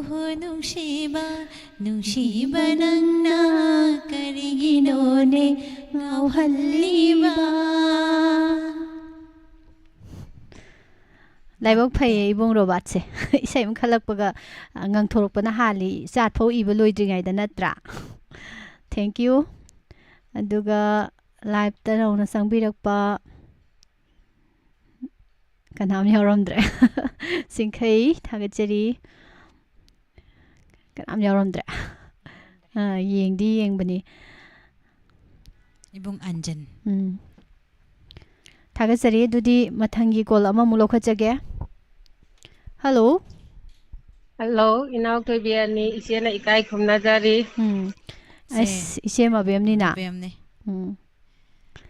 ꯏꯆꯦꯅ ꯉꯔꯥꯡ ꯄꯤꯔꯛꯄ ꯍꯩꯅꯧꯗꯣ ꯌꯥꯝ ꯍꯥꯎꯋꯤ ꯏꯆꯦ ꯊꯨꯝꯇ꯭ꯔꯤꯛ ꯊꯨꯝꯃꯦ ꯏꯆꯦꯅ ꯅꯨꯡꯁꯤꯅ ꯄꯤꯕꯩꯅꯤ ꯍꯥꯎꯔꯤꯗꯣ ꯍꯣꯏ ꯌꯥꯝ ꯊꯨꯝꯃꯦ ꯑꯃꯨꯛꯇ ꯀꯌꯥ ꯆꯥꯏ ꯈꯪꯕ꯭ꯔꯥ ꯏꯆꯦ ꯑꯩꯅ ꯐꯅꯌꯥꯝ ꯈꯥꯝꯕꯅꯦ ꯁꯦꯀꯦꯟ ꯔꯥꯎꯟꯒꯤ ꯈꯔ ꯈꯥꯛꯑꯣꯅ ꯐꯥꯔꯁ ꯔꯥꯎꯟꯗ ꯂꯣꯏꯁꯟꯒꯅꯣꯅ ꯃꯔꯤ ꯈꯛꯇ ꯉꯥꯏꯈ꯭ꯔꯦ ꯑꯗꯣ ꯍꯩꯅꯧ ꯈꯔꯗꯤ ꯂꯩꯔꯤꯌꯦ ꯑꯁꯦꯡ ꯂꯣꯏ ꯍꯥꯏꯗꯣꯔꯦ ꯑꯃꯨꯛ ꯑꯣꯛꯇꯣ ꯇꯣꯡꯍꯜꯂꯛꯑꯣ ꯍꯣꯏ ꯑꯗꯣ ꯏꯆꯦ ꯀꯔꯤ ꯏꯁꯩꯅꯣ ꯏꯆꯦ ꯉꯁꯤꯗꯤ ꯀꯥꯝꯊꯔꯛꯇꯣꯏꯁꯦ ꯁ꯭ꯋꯥꯃꯤ ꯀꯨꯃꯥꯔꯒꯤ ꯃꯄꯣꯛ ꯃꯃꯩ ꯑꯣꯟꯅꯕ ꯑꯃ ꯁꯛꯂꯛꯑꯒꯦ ꯑꯩꯅ ꯈꯟꯕꯒ ꯇꯧꯕꯒꯅꯦ ꯏꯆꯦꯁꯤꯅ ꯏꯆꯦꯒꯤ ꯈꯣꯟꯖꯦꯜ ꯇꯥꯔꯕ ꯑꯩꯗꯤ ꯗꯥ ꯁ꯭ꯋꯥꯃꯤ ꯀꯨꯃꯥꯔ ꯍꯦꯛꯇ ꯅꯤꯡꯁꯤꯡꯉꯤ ꯑꯗꯩꯗꯤ ꯑꯣꯖꯥ ꯀꯨꯟꯖꯕꯤꯌꯥꯔꯤ ꯍꯦꯛꯇ ꯅꯤꯡꯁꯤꯡꯉꯦꯕ ꯌꯥꯝ ꯅꯨꯡꯉꯥꯏ ꯑꯗꯣ ꯑꯗꯨꯗꯤ ꯏꯅꯥꯎꯊꯣꯏꯕꯤ ꯑꯅꯤ ꯏꯆꯦ ꯏꯁꯩ ꯍꯧꯔꯛꯑꯒꯦ ꯍꯧꯖꯜꯂꯛꯑꯣ ꯏꯪꯂꯕ ꯑꯌꯨꯛꯀꯤ ꯂꯤꯛꯂꯥꯃꯔꯤ ꯃꯔꯤꯅ ꯏꯪꯂꯕ ꯑꯌꯨꯛꯀꯤ ꯂꯤꯛꯂꯥꯃꯔꯤ ꯃꯔꯤꯅ ꯊꯃꯣꯏꯕꯨ ꯏꯪꯍꯟꯕ ꯉꯝꯂꯕꯗꯤ ꯈꯥꯡꯖꯒꯦꯅꯦ ꯅꯨꯡꯁꯤꯕ ꯆꯥꯝꯃ ꯆꯥꯝꯃ ꯀꯥꯏꯅꯕꯒꯤ ꯑꯋꯥꯕ ꯃꯩꯆꯥꯛꯇꯣ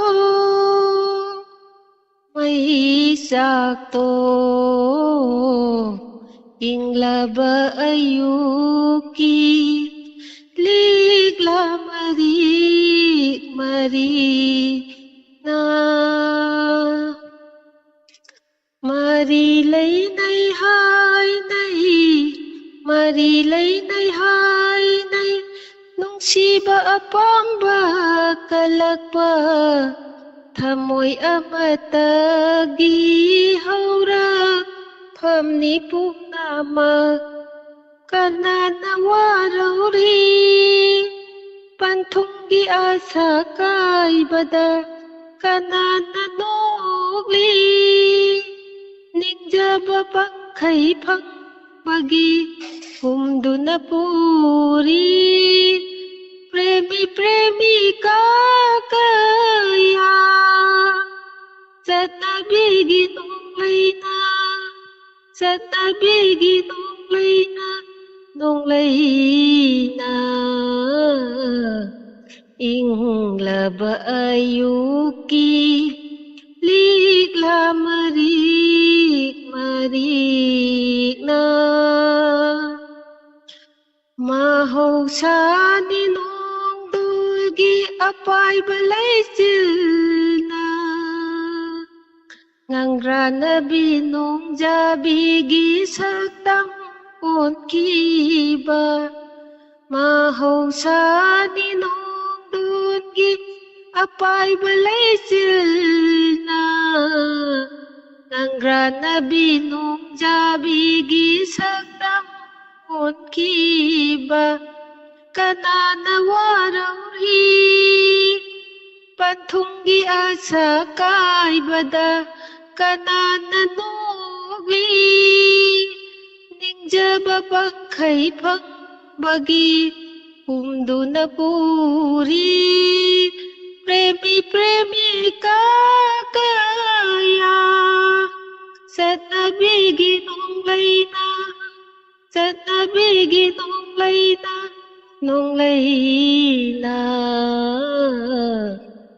inglaba ayuki liglamari marina इंग्लब अयुकी लीगला मरीना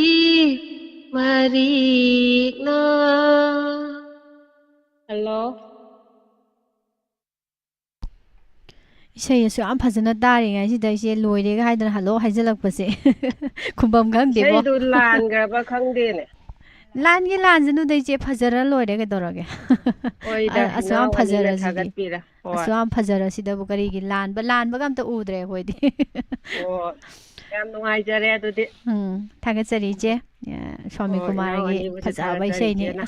अयुक्तगा ताबसिदि इंग इंग लाउरबा इसेनि माने अयुक्तगा तारदि याम इंग इंग लाउबा इसेनि ओ थमजरा थागतसरी अस कइनो लिलीना हाइसे कोलरगी इसे ताबसिदि पुकनिंगसे सुम नुसिरई अस कइनो सिसै तार पुकनिंग नुसिरे हाइसिबो याय कमेंट दुगी दमक्तसु थागतसरी थागतसरी इसे याम फजै सना तोंबी सना सम थाइबे मथोकसोम फक हुगतपा लाए ममांगांग बितोन नोंथोंबम थागतसरी इचे सारानी जोया थागतसरी सारहेरोजित इसे थौंगंबी निंथौजम इसे लेबीरी कका खंबा थागतसरी मयापुमना अरोइबा कोलर यौसलाए ngसाइदगी कॉल से फंगरोइद्रा लोइख्रद्राना खना कॉल ओपीबने अदु उसिना सिना लाइबक फबा हाइबा नुमितो थोबनिना कॉल से फंगे कनानोम ते यंगजगे याइको hello hello Taram नोकचरी Ming लेफम हाइबिउ अरोइबा ओइग्रबा नत्रा अरोइबा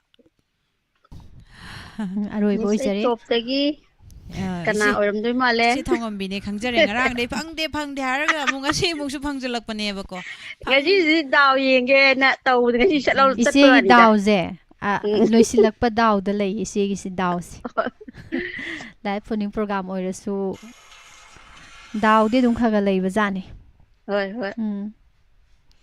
adudi iche aroibase khara naiba yaba natro nairoi dei ise gi di ayingbani toroktuise Pushparani योरम दौ माले दुसु अतिंग आजी दिनेश की ओइ तौर माय चमानै आइंग बा पार्टी नि होय होय हौबिरो इसे दुदे सिंगी लैरांग अमगी वारीनी लोइबी चिंचांग नापोमदा साथहौबी चिंगी लैरांग अमगी वारीनी लोइबी चिंचांग नापोमदा साथहौबी थापला चिंयागी लौतांग संगदुदा थापला चिंयागी लौतांग संगदुदा अइबु ngaihaubi चिंगलैबाकी चनुरादो चिंगलैबाकी चनुरादो मंगफावना रोइदबा आशादो पुदुना मंगफावना रोइदबा आशादो पुदुना वाना ngairangani lakleroidaba aibu वाना ngairangani lakleroidaba aibu hangla chingmai thakta madom tarak liptuna hangla chingmai thakta madom tarak liptuna yenglam gani septha septha aigi maikai induna aigi maikai induna chatlamdai gi mikupta chakhinu dikhamda chatlamdai gi mikupta chakhinu dikhamda ꯄꯤꯔꯣꯏꯅꯕ ꯃꯤꯠꯌꯦꯡꯅ ꯅꯤꯡꯉꯝꯗ ꯌꯦꯡꯍꯧꯕ ꯄꯤꯔꯣꯏꯅꯕ ꯃꯤꯠꯌꯦꯡꯅ ꯅꯤꯡꯉꯝꯗ ꯌꯦꯡꯍꯧꯕ ꯃꯤꯠꯌꯦꯡ ꯄꯣꯏꯔꯩ ꯂꯥꯟꯗ꯭ꯔꯤ ꯐꯥꯎ ꯆꯤꯡꯃꯥꯏ ꯊꯛꯇ ꯂꯦꯞꯇꯨꯅ ꯃꯤꯠꯌꯦꯡ ꯄꯣꯏꯔꯩ ꯂꯥꯟꯗ꯭ꯔꯤ ꯐꯥꯎ ꯆꯤꯡꯃꯥꯏ ꯊꯛꯇ ꯂꯦꯞꯇꯨꯅ ꯕꯤꯗꯥꯏ ꯈꯨꯠꯁꯥ ꯍꯥꯏꯍꯧꯕꯤꯗꯣ Bidai khutsa hai ho bido Bidai khutsa hai ho bido Jingi lairang amagi warini Loibi jingsang na pumda sat ho bi Jingi lairang amagi warini Loibi jingsang na pumda sat hobi tháp lỡ chinyagi lâu tang sang duda tháp lỡ chinyagi lâu tang sang duda ai bu ngai hobi Jing lấy ba cái chân ra đô Jing lấy ba cái chân ra đô Jing lấy ba cái chân ra đô Rồi sẽ là cái xoay đã थागतचरी 수영 파자가 가지고 얌 타가서리 이제 파자바 이사이니 Thank you 이제나 아이기 서룩수 야우 드라마네 하이비람보도 아도 방법부 하우그라디 ꯑꯗꯨꯝ ꯂꯥꯛꯀꯅꯤ ꯍꯥꯏꯕ ꯇꯥꯔꯦ ꯐꯪꯕꯕꯨ ꯃꯥꯅꯤ ꯍꯧꯔꯗꯤ ꯉꯔꯥꯡ ꯐꯪꯈꯤꯕꯗꯨꯗ ꯑꯩꯁꯨ ꯉꯁꯤ ꯐꯪꯕꯁꯨ ꯌꯥꯏ ꯌꯦꯡꯉꯒꯦꯅ ꯇꯟꯖꯥ ꯌꯦꯡꯉꯛꯄ ꯑꯗꯨ ꯐꯪꯇꯣꯛꯈ꯭ꯔꯦ ꯑꯃꯨꯛ ꯂꯦꯞꯄꯒꯦ ꯃꯇꯝ ꯈꯔ ꯂꯦꯞꯄꯗꯤ ꯑꯃꯨꯛ ꯐꯪꯖꯔꯔꯣꯏ ꯍꯣꯏ ꯍꯣꯏ ꯊꯦꯡꯛ ꯌꯨ ꯊꯥꯒꯠꯆꯔꯤ ꯊꯥꯒꯠꯆꯔꯤ ꯏꯆꯦ ꯊꯧꯉꯝꯕꯤ ꯌꯥꯝ ꯅꯨꯡꯉꯥꯏꯖꯩ ꯑꯔꯣꯏꯕ ꯀꯣꯂꯔꯅꯤ ꯏꯆꯦꯅ ꯏꯁꯩ ꯐꯖꯕ ꯑꯃ ꯕꯤꯗꯥꯏ ꯈꯨꯠꯁꯥ ꯍꯥꯏꯍꯧꯕꯤ ꯈꯨꯗꯣꯜ ꯇꯝꯕꯤꯔꯝꯕ ꯊꯥꯒꯠꯆꯔꯤ ꯃꯤꯁ ꯐꯅꯦꯛ ꯁꯥꯔꯒ ꯄ꯭ꯔꯣꯒ꯭ꯔꯥꯝ ꯌꯦꯡꯕꯁꯤꯅ ꯍꯦꯟꯅ ꯅꯨꯡꯉꯥꯏ ꯂꯩꯔꯝꯃꯦꯕꯣ ꯍꯥꯏ ꯐꯤ ꯁꯥꯔꯒ ꯍꯥꯏꯕꯅ ꯐꯖꯗ꯭ꯔꯣ ꯐꯅꯦꯛ ꯁꯥꯔꯒ ꯍꯥꯏꯁꯦ ꯐꯅꯦꯛꯇꯣ ꯃꯄꯥꯟ ꯀꯣꯠꯄꯤ ꯑꯣꯏꯇꯥꯔꯒꯗꯤ ꯑꯃꯨꯛ ꯑꯅꯤ ꯀꯣꯠꯇꯧ ꯑꯍꯨꯝ ꯀꯣꯠꯇꯧꯗ ꯃꯉꯥ ꯀꯣꯠꯁꯜꯂꯝꯅꯤꯀꯣ ꯑꯃꯨꯛ ꯏꯕꯨꯡ ꯒꯨꯔꯗꯤꯞ ꯁꯤꯡ ꯆꯦꯛꯁꯜꯂꯨ ꯁꯣꯏꯕ ꯍꯥꯏꯁꯦ ꯇꯝ ꯉꯝꯄꯣꯟꯇꯦ ꯎꯅ ꯗꯣꯛ ꯂꯣꯏꯔꯦ ꯑꯦꯛꯁꯤꯗꯦꯟ ꯈꯨꯗꯤ ꯊꯤꯖꯜꯂꯤꯝꯅꯤ ꯈꯨꯗꯤ ꯊꯤꯔꯤꯝꯅꯤ ꯃꯥꯡꯗ ꯂꯩꯔꯤꯕꯗꯨ ꯗꯣꯛ ꯂꯥꯎ ꯌꯩꯁꯜꯂꯤꯝꯅꯤ ꯈꯨꯗꯤ ꯊꯤꯖꯜꯂ ꯏ ꯊꯣꯛꯏꯕ ꯌꯥꯝ ꯇꯣꯏꯅ ꯊꯣꯛꯄꯗ ꯃꯃꯤꯡꯗꯤ ꯍꯥꯏꯗꯣꯛꯑꯦ ꯑꯗꯣ ꯅꯣꯛꯅꯕꯁꯦ ꯑꯗꯨꯝ ꯈꯨꯕꯥꯛ ꯈꯨꯅꯝꯅꯤ ꯀꯨꯏꯍꯧꯗꯕꯅꯤ ꯀꯔꯤꯝ ꯈꯜꯂꯨꯅꯨ ꯑꯩ ꯃꯃꯤꯡ ꯃꯊꯥꯝꯇ ꯄꯟꯗꯦꯀꯣ ꯑꯧ ꯊꯥꯒꯠꯆꯔꯤ ꯃꯌꯥꯝ ꯏꯕꯨꯡ ꯒꯨꯔꯗꯤꯞ ꯁꯤꯡ ꯏꯆꯦ ꯒꯤꯇꯥ ꯁꯣꯏꯕꯝ ꯂꯤꯂꯤ ꯑꯊꯣꯏꯕꯤ ꯏꯕꯨꯡ ꯔꯣꯕꯥꯔꯠ ꯑꯗꯨꯒ ꯃꯥꯂꯦꯝ ꯂꯩꯃ ꯑꯣꯏꯅꯥꯝ ꯏꯆꯦ ꯑꯁꯥꯔꯥꯅꯤ ꯏꯆꯦ ꯁꯨꯕꯤꯇꯥ ꯊꯥꯏꯕꯦꯝꯃ ꯆꯥꯃꯦꯂꯩ ꯁꯛꯄꯤꯔꯝꯃꯣ ꯍꯥꯏ ꯀꯨꯏꯔꯕꯅꯦ ꯑꯩꯅ ꯁꯛꯄꯤꯌꯨ ꯍꯥꯏꯁꯦ ꯉꯍꯥꯟꯈꯩ ꯁꯛꯄꯤꯗꯦ ꯍꯥꯏꯌꯦ ꯑꯁ ꯑꯩ ꯉꯁꯤꯗꯣ ꯑꯩ ꯏꯁꯩ ꯁꯛꯄ ꯌꯥꯗꯦ ꯃꯤꯁ ꯅꯤꯔꯃꯂꯥꯅ ꯍꯋꯥꯏ ꯊꯣꯡꯕ ꯄꯤꯖꯕꯩ ꯈꯣꯟꯖꯦꯜ ꯐꯥꯖꯤꯟꯈ꯭ꯔꯦ ꯒꯥꯏꯇ꯭ꯔꯤ ꯏꯁꯩ ꯁꯛꯄꯤꯔꯔꯣꯏꯗꯕꯅꯤꯅ ꯆꯠꯂꯒꯦ ꯍꯥꯏ ꯏꯁꯩ ꯕꯤꯗ꯭ꯌꯥꯂꯛꯁꯃꯤ ꯑꯣꯏꯅ ꯃꯤꯁ ꯏꯁꯩ ꯐꯖꯕ ꯉꯥꯛꯇ ꯐꯤ ꯁꯥꯟ ꯇꯥꯖꯔꯤ ꯍꯥꯏ ꯏꯁꯩ ꯀꯣꯂꯔꯁꯤꯡ ꯐꯖꯕ ꯉꯪꯕꯤꯔꯛꯑꯦꯅ ꯍꯥꯏ ꯌꯥꯝ ꯅꯨꯡꯉꯥꯏꯖꯩ ꯏꯆꯦ ꯂꯂꯤꯇꯥ ꯌꯦꯡꯈꯣꯝ ꯏꯕꯨꯡ ꯒꯨꯔꯗꯤꯞ ꯁꯤꯡ ꯇꯔꯥꯝ ꯅꯣꯛꯆꯔꯤ ꯏꯆꯦ ꯁꯕꯤꯇꯥ ꯅꯥꯎꯔꯩꯕꯝ ꯑꯗꯣ ꯑꯔꯣꯏꯕꯗꯤ ꯏꯁꯩ ꯑꯃ ꯁꯛꯊꯣꯛꯆꯔꯒꯦ ꯁꯛꯑꯔꯣꯏꯒꯦ ꯇꯧꯔꯝꯕꯅꯦ ꯏꯆꯦ ꯎꯔꯃꯤꯂꯥ ꯂꯥꯏꯞꯇ ꯉꯥꯡꯒꯁꯨ ꯄꯥꯛꯅ ꯎꯗꯦ ꯏꯆꯦꯅ ꯏꯁꯩ ꯑꯃꯈꯛ ꯉꯁꯤꯈꯛ ꯈꯜꯂꯛꯄꯁꯤꯗ ꯃꯤꯁ ꯅꯤꯔꯃꯂꯥꯒꯤ ꯊꯃꯣꯏꯗ ꯁꯨꯝ ꯉꯪꯅꯤꯡꯕꯗꯣ ꯐꯥꯎꯈꯤꯕꯖꯥꯠꯅꯤ ꯑꯗꯣ ꯊꯥꯏꯕꯦꯝꯕ ꯆꯥꯃꯦꯂꯩꯁꯦ ꯃꯊꯪꯒꯤꯗ ꯁꯣꯏꯗꯅ ꯇꯧꯔꯒꯦ ꯀꯨꯏꯔꯦ ꯆꯥꯃꯦꯂꯩ ꯇꯧꯗꯕ ꯑꯗꯣ ꯉꯁꯤꯒꯤꯗꯤ ꯆꯥꯃꯦꯂꯩꯒꯤ ꯗ꯭ꯔꯦꯁꯁꯦ ꯅꯨꯡꯉꯥꯏꯇꯕ ꯁꯤ ꯁꯦꯠꯂꯒ ꯁꯛꯄꯁꯦ ꯗ꯭ꯔꯦꯁꯇ ꯇꯥꯏꯁꯜꯂꯣ ꯏꯕꯨꯡ ꯁꯤꯇꯜꯖꯤꯠ ꯇꯔꯥꯝ ꯅꯣꯛꯆꯔꯤ ꯂꯣꯏꯁꯤꯜꯂꯛꯄꯗ ꯊꯦꯡꯅꯔꯦ ꯑꯗꯣ ꯅꯨꯡꯁꯤ ꯃꯤꯠꯌꯦꯡꯗꯣ ꯌꯦꯡꯂꯨꯅꯨ ꯀꯟꯍꯥꯗ ꯍꯥꯏꯕ ꯏꯁꯩꯁꯦ ꯈꯟꯕꯤꯔꯛꯄꯅꯤ ꯏꯁꯩ ꯁꯛꯄꯗꯤ ꯍꯩꯇꯦ ꯇꯥꯕꯗꯤ ꯌꯥꯝ ꯍꯩ ꯏꯆꯦ ꯎꯔꯃꯤꯂꯥꯒꯤ ꯉꯁꯥꯏꯒꯤ ꯀꯃꯦꯟꯗꯣ ꯎꯈꯤꯗ꯭ꯔꯦ ꯀꯥꯏꯋꯥꯏ ꯂꯩꯈ꯭ꯔꯕꯅꯣ ꯈꯪꯗ꯭ꯔꯦ ꯑꯗꯣ ꯁꯛꯄ ꯍꯩꯇꯦ ꯍꯥꯏꯕꯁꯤꯗꯤ ꯁꯨꯡꯌꯥ ꯌꯥꯔꯣꯏꯀꯣ ꯁꯛꯄ ꯍꯩꯇꯦ ꯍꯥꯏꯕ ꯋꯥꯍꯩꯁꯦ ꯁꯨꯡꯁꯤ ꯁꯤꯖꯤꯟꯅꯕꯤꯒꯅꯣ ꯃꯃꯥꯡꯗꯁꯨ ꯍꯥꯏꯈ꯭ꯔꯦ ꯁꯛꯄ ꯌꯥꯗꯦ ꯁꯛꯄ ꯍꯩꯇꯦ ꯍꯥꯏꯕ ꯋꯥꯍꯩꯁꯦ ꯁꯤꯖꯤꯟꯅꯕꯤꯒꯅꯣ ꯍꯥꯏꯗꯤ isai adum ngangini adum mi oina poga bu isai ngangba haite dura ngangde habji thajaninga oide nom to isu ngangane buka nganggadamne mayam su marup mapi ja mayam ma la haibam ta su ngangamgani ba ai sung tha thajade ba isai sakba haite haibs talle ngangaroi hairagadi kana phura jo hat ke haisu ngangoi ba aduna as hera ai jom ta ngang thoke da hei gana ko simana khanto gane noma ngangi habo khalon si dum laibiyo nganga ke habo khan sida da call to biraga saru yara kanda mathang da soidana ngangi habo si ju adum sizina biyu kai gi ha kanda ai nga hamusu mathang ngangi hairam bani nga si haira di nungai tre na dum isai sakning bagi keno do la dong ning ngang bagi adudi mayam hoji nusi yeng do yeng lo no kana da ngon da khate yeng o do tamina si miss nimla da yeng miss Pusparani da yeng biu ko mayam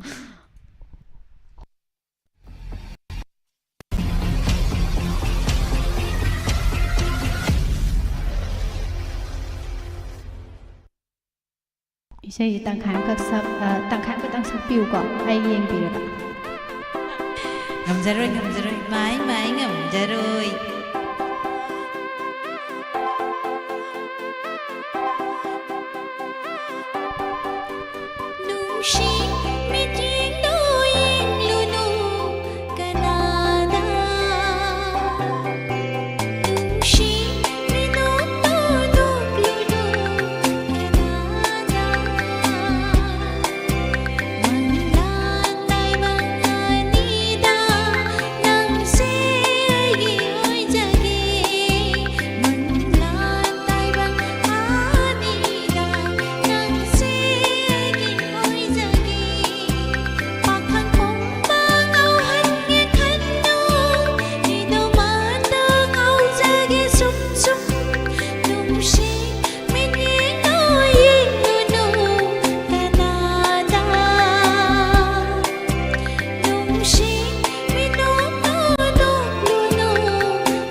Ambika Laishram.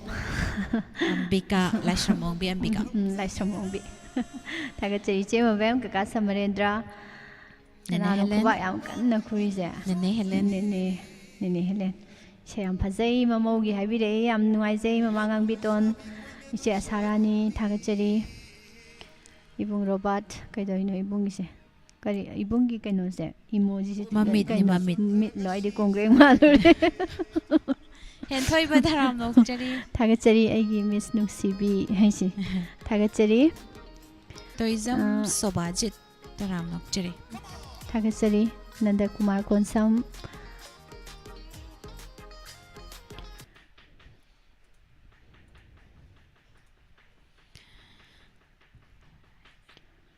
Mayam pumnamak ngasigidi loisilasi swaida dum ibung jite na isai amka haigiba male mau phatte isai sakpirakte saadi am harawi ado kari isai no hangde ibung na saon haigiba isai do saidegi miss aina haigiba isai do na de dum hairakpa isai mekti sungai hairaktaba ado Isai mek tu na hairagadi khangdo ba haitare. ado ngahan no mamsu ibung ni isai amde hairaktana mate amde dum sakrabane bako. Sakrabane. ado waraubo yade waraubo phatte mathang leri ngasina loibsina te natra saunadabi tai tawroise subam ojit thagachari iche Sophia Tangjeng channel naurem kaisam soyi tawe haiba kanda Nanda Kumar Konsam